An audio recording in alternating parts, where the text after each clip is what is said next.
Барлықтарыңызға сәлем. Бүгін қуырылған жұмыртқаның рецептісімен бөлісетін боламын. Бұл рецептпен өте дәмді таңғы ас шығатын болады.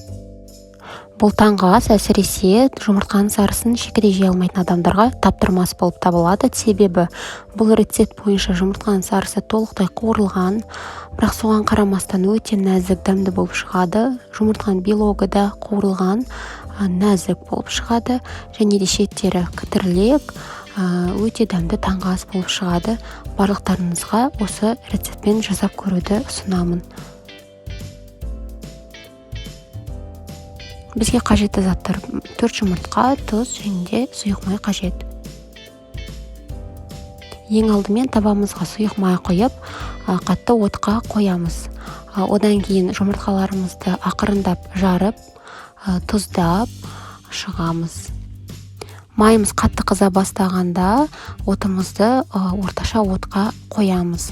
Және де табамыздың қақпағын жауып 4 минутқа, яғни жұмыртқаларымыз бір жағынан қуырылып болғанша қалдырамыз.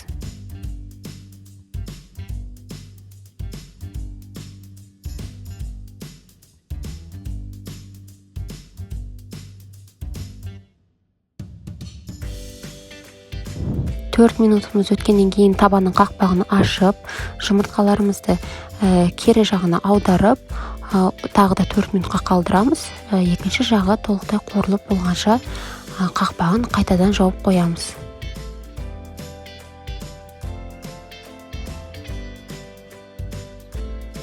Мінекей осымен біздің де екі жағынан қуырылып піскен қуырылған жұмыртқаларымыз даяр болды.